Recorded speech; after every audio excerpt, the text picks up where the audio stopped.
Welcome, everyone. Welcome, everyone. For those of you that are unsure who the gentleman on the other side of the screen is that is not speaking at the moment, he is, of course, Avi Khan, who's taken real estate by storm, came into the industry not as a real estate person, which I sometimes think is a very big advantage because, Avi, I've actually said it to a leader this morning. He said to me, Tom, what do you reckon is the real problem with management and leadership in real estate? I said, I'll tell you what it is. A great real estate salesperson works for a bad real estate manager that decides one day he wants to be an owner of an office. So he becomes a business owner. And because he's been trained by a bad manager, he also becomes a bad manager. So the cycle continues. No one at any stage told a real estate agent, if you're going to become a principal, here is some basic foundations that you need to understand to do your job. You're going to need to not list properties, but you're going to have to list people. This is called recruitment. You're going to, there's Danny. Danny's raised his hand, Susan. I'm not quite sure. Danny, of course, is the owner of ID for Me. Let's have a look here. We view here. Maybe he'd like to come in, Susan. I'll get you to look at that. He's been promoted to a panelist. Thank you, Susan. So, Avi, so what actually happens, and you can relate to this, is you'll end up having this cycle of real estate principals that have been trained how to list a property, but have not been trained how to list a person. They have been trained how to vendor manage, but they haven't been trained how to people manage. And quite frankly, the cycle then continues because real estate leadership is not about putting deals together. Real estate leadership is about getting the best version of your people to show up each day. And that's why I have an acronym, Avi. CEO stands for Chief Energy Officer. I think they come in, they change the culture, they change the energy, they change the mood. Can you relate to what I'm saying, Avi? Yeah, of course. I think sometimes our decisions are formed by being with good managers or bad managers, right? I was fortunate enough to have great real estate principals I worked for and bad ones. That kind of formed my belief of the kind of principal I wanted to be. But yeah, you're right. There's no training. We want to do it. We get thrown in the deep end by ourselves. And we go there thinking, look, I'm the best thing since sliced bread. I know what I'm doing. No one's going to teach me. But the reality hits you.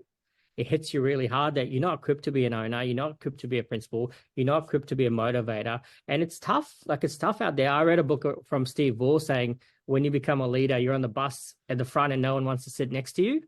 Being a principal can be something like that along the way because there's so much pressure on you. Like when you open up, Tom, you're the cleaner, you're the accountant, you're the payroll clerk, you're the chief energy officer, you're the chief trainer. And most of the principals, they're the main listing agent as well. So it's a hard. And Avi, there are times when someone is actually not even suited to running an office. Example, I was sitting at a conference. It wasn't a conference. It was one of those awards night. It wasn't a Ray White one. It was an awards night. And they named the person that was sitting on my table as the salesman of the year. Mm-hmm. And, he went up there, big cheer, his girlfriend pulled out the mobile phone, videotaping him as he's going up. And I looked at his principal and I said, you got to be very proud of the young boy. And he looked at me and he said, Tom, I've handballed him a fair few deals. I mean, if I was doing them, I'd be getting that award. And I just looked at him and I could sense some sort of envy or resentment. And I thought to myself, that's not the characteristics of a good principal. A good principal would be very proud that this person has been selected over hundreds, maybe thousands of other salespeople as the highest producing. But he was sort of saying, I want to be that person. And I'm thinking to myself, maybe he should be a sales agent. Maybe he should be a sales agent with a couple of people in his own little effective business unit, or his pod, call it what you like, and not be a person that is envious and jealous that he's handballed listing leads to this salesperson. So sometimes I think they still want to be putting the deals together, and they get more enjoyment out of that than enjoyment out of seeing a young person grow. Well, my philosophy is like, how can I make this agent better than I was? And then there's at times it comes to a point where you can't even train them because you don't have the expertise or skills to train them. So you have to figure out who's going to train them, what's the best trainer out there for this solution. They're trying to build a team. What can I add to them? What can someone else add to them? It's almost like a learning and searching journey for principals to figure out how we can help them grow. And I think volume is the answer to all the problems for most principals, Tom. Like if you have 10 or 15 of those good performing agents, you're going to make more money anyway. So why not build them? Why not find more people to build, and why not give things away and build everyone else? So my philosophy is very different. I got out of selling in the first 2 months. The reason I did is because we started to recruit so many good agents coming through that I didn't have the time to train them whilst I was selling as well.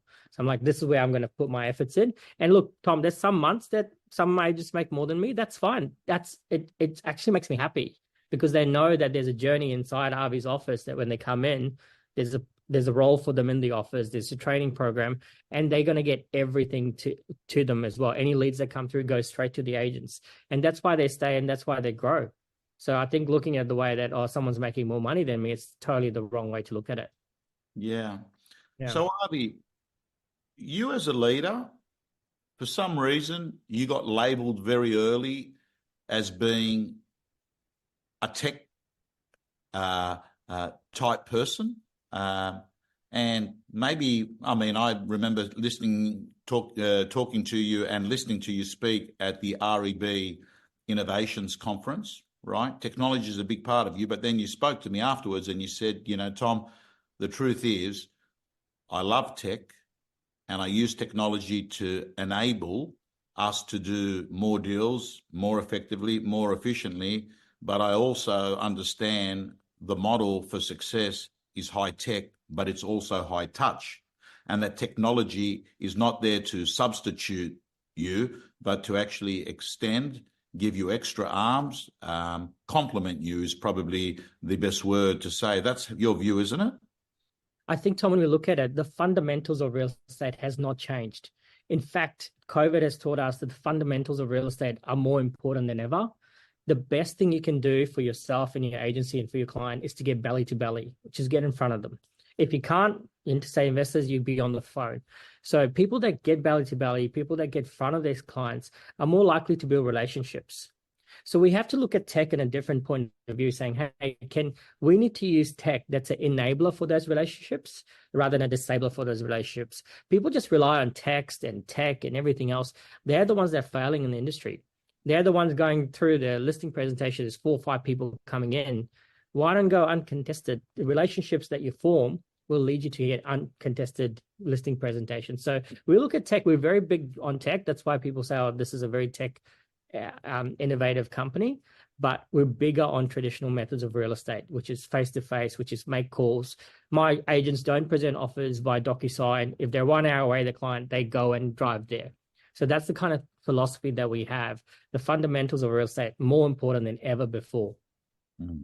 Now, this webinar is presented or supported today, sponsored by ID for Me.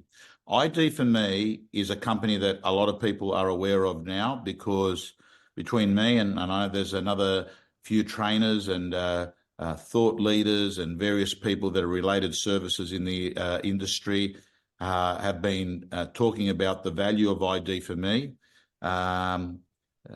You're a business that uses ID for Me, and those that are on here are either people that use ID for Me, or they're people that are curious about using ID for Me, or there are people that saw you on here and were curious to see what is Avi all about. So they, jumped on, and it's being streamed on Facebook as we speak. Avi, how do you use ID for Me in your business? So I think, Tom, to answer that question, we have to understand the journey of sort of where the clients live at the moment, right? When we look at the traditional way of real estate, there's a saying that we're the only industry that we know where our clients live. I think that's become less and less the truth every day that goes on.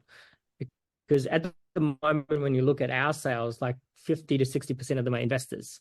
So we have no idea where they live half the time. So we can't just go knock or call from, white pages or everything that people used to do. So we have to get more innovative as to how do we find our clients. ID for me is like one of the solutions that we have to enable us to do that. If you list a property, how do you hotspot that property? How do you tell the client that, hey, I've got something listed on your street? How do you tell the client that I've got a great price for you that will change the values of properties on that street? So finding data has become harder as the way people live has changed. Like I always say to my team, there's no interstate barriers anymore. It's like it's also intermingled now. People in Brisbane owning properties in Sydney, people in Sydney owning properties in Melbourne, and vice versa. So we use ID for me a lot to find out where our clients are and, how do we contact them? This is the numbers that we contact them with. So calling people, creating relationships, the fundamentals of real estate so much stronger if we use ID for me and get the data to call these people.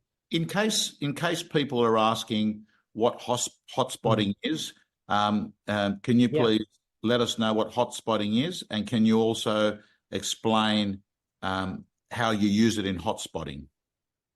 So at any given moment, it's saying that 1 to 3% of Australians are in real estate mode. That's the stat that goes around. So when someone lists a property, it kind of evokes that thing in the neighbor's mind. Oh, I wonder what it will go for. Wonder what I'll get for mine. 3 doors down, the neighbor's thinking the same thing. So instead of always trying to find people in real estate mode, this is the next best thing that an agent can do, is to prospect on the street. I'll get him to join back on. So I want to let you know that one of the key methods that my real estate clients are using ID for me is when there's a new agent joining. Let's face it, a new agent that has no real estate experience and really doesn't know many people in that area. What I do is I get that agent to start getting data from ID for me, because yes, door knocking is an effective way, but door knocking together with ID for me is far more effective. Now, Avi, you're back on. Can you hear me? Yes, I can. Sorry if it's my connection. Sorry. Avi, is there a possibility that you're back on now? Hopefully it's going to be fine, but the internet reception is not the best.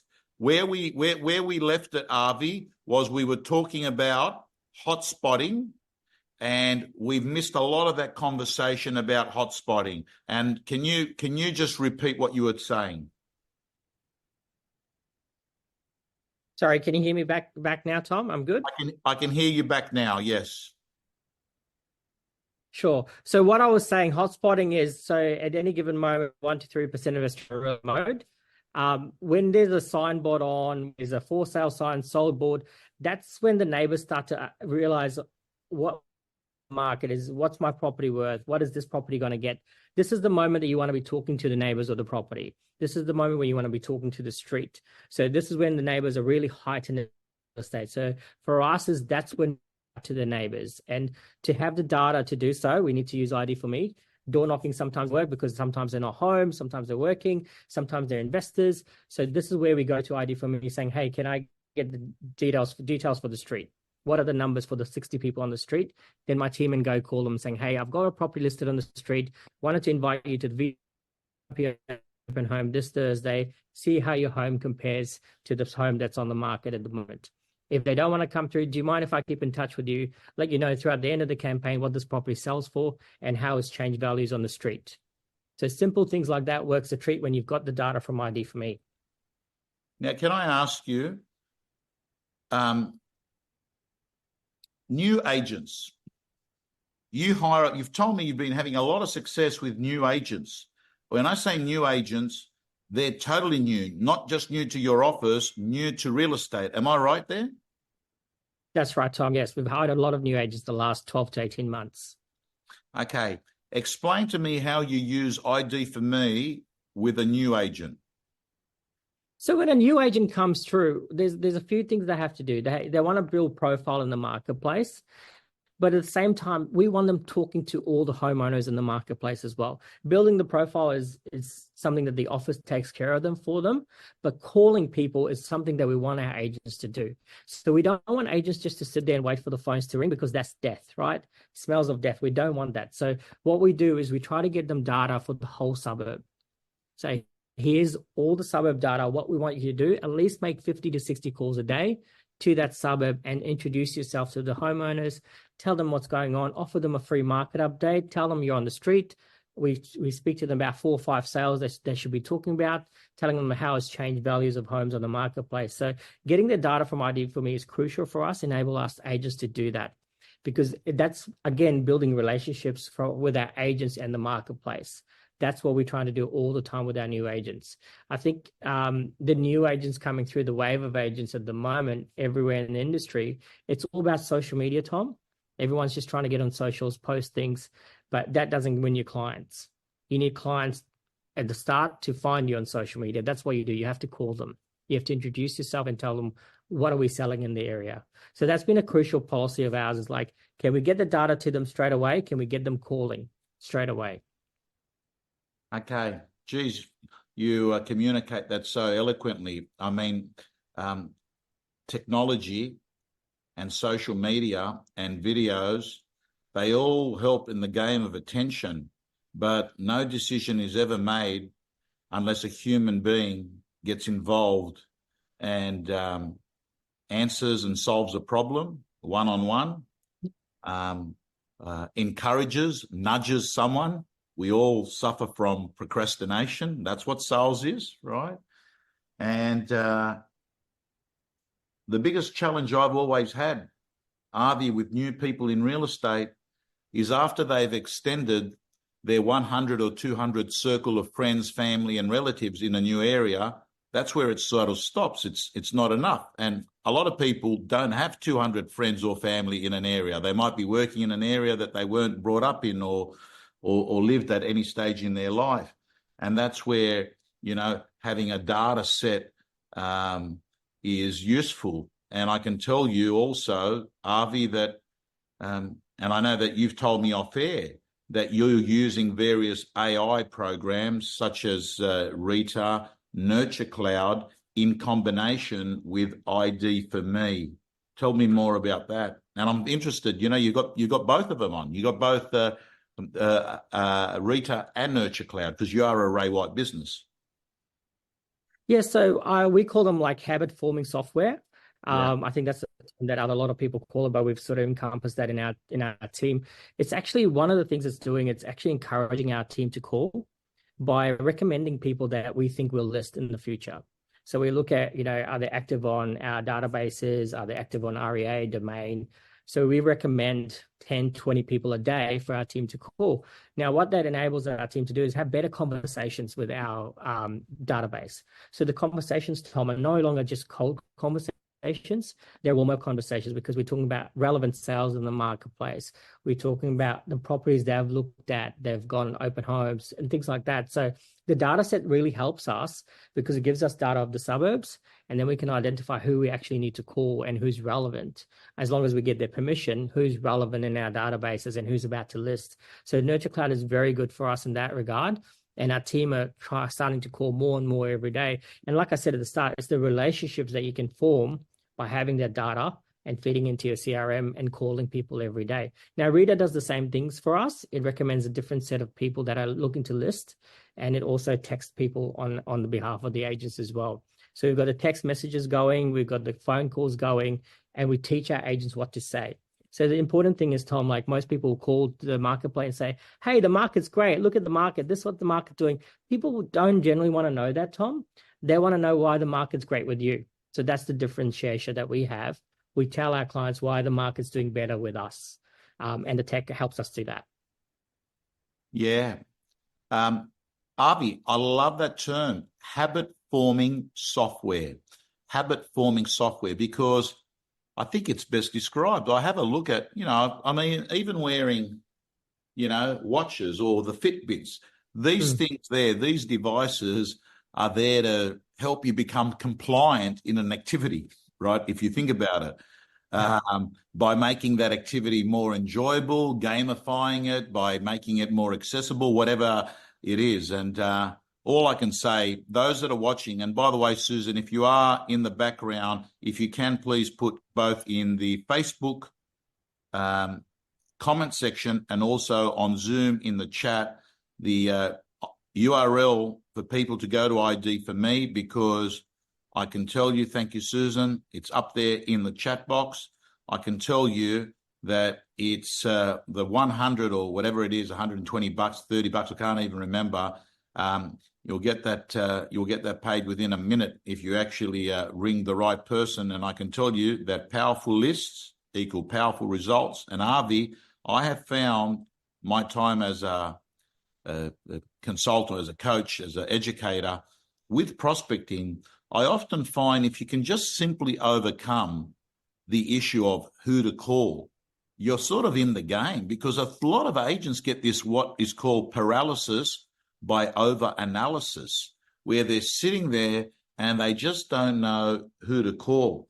Now, I'm not quite sure on my screen, you have frozen again, Avi, but I want to see whether you can hear me. And I don't think you can. But you've got the gist of it, ladies and gentlemen. I've got to let you know that ID for me is going to help you hotspot. ID for me is going to help you actually get data that you'll be able to put into your CRM system, that you can begin a relationship with clients, because we all know that real estate is not one and done. It is jab, jab, jab, jab, jab. And you only hook when a business, when a vendor is actually ready to sell. If you try and hook before that, you are considered to have strong commission breath and be a pushy agent. Avi, as you're coming back on again, I was just summarizing the three things that you've been using ID for me: hotspotting, helping new agents actually build a farm area. And the third one was they work in combination with your AI, being Nurture Cloud and Reader, because without actually having the data, AI has problems. Both AI and Nurture Cloud require you to get on top of your data. And it's been outstanding. Now, Avi, before we finish off here today, I want to ask you, you know, I'm curious whenever I talk to all agents around the marketplace, because life is quite different in real estate than what it was many years ago. Many years ago, I'd say to someone, how's the market? And they would say to me, this is what it is. And that would be a pretty reflective answer on the broader market in Australia. However, in 2024 and in the world post-COVID, we have micro markets within micro markets within micro markets. So one market can behave in one way and 5 minutes away it behaves in another. One kind of property in the same market behaves differently than another kind of property in the same market, maybe in the same street. Give me an overview. Brisbane is the talk of the town. It looks like everyone's leaving Melbourne and people even leaving Sydney heading to Brisbane.